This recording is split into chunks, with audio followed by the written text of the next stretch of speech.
Who has a stake in the family business? You're right to think the family that owns the business. It's probably who you thought of first. Then there are the employees or the team members, and of course the customers. For conscious capitalism, the view of stakeholders is much larger. It includes investors and suppliers and the communities where the business operates. And it doesn't stop there. The other stakeholders include competitors and labor unions, the media, all levels of government. It even includes the environment. That's a lot of parties to consider, each with their own agendas and their own priorities. Understanding and appreciating the number of stakeholders requires systems intelligence. That's a complicated way of saying that you're able to see the big picture.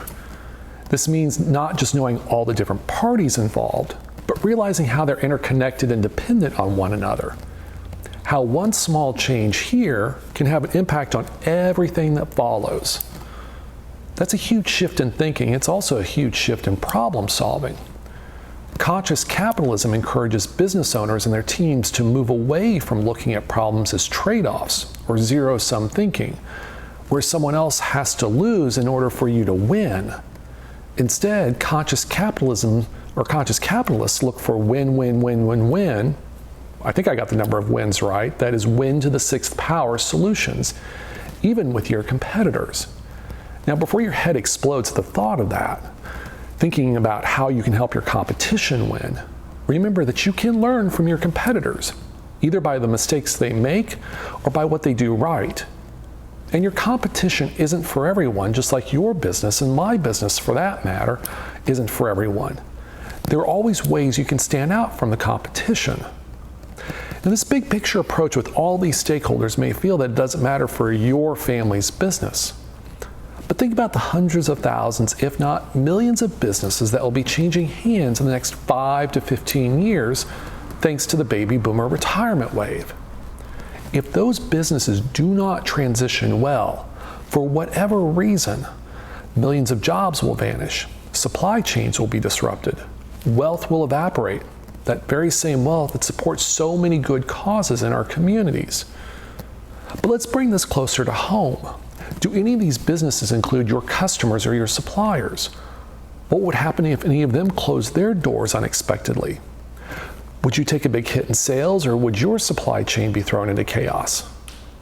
This is why businesses in general, and your family's business in particular, need this big picture approach, bigger than maybe you're used to. So as you consider the future of your family's business, consider all the stakeholders in play.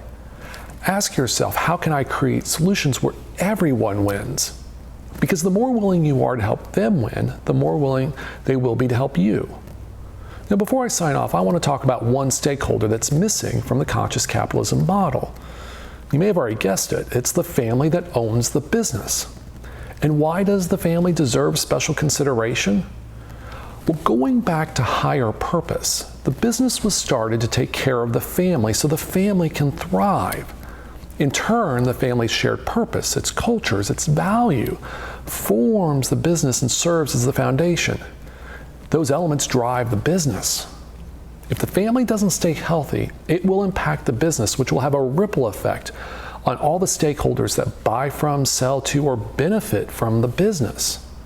It's a lot to think about. Well, until next time, I wish you, your family, and your business the very best. Take care.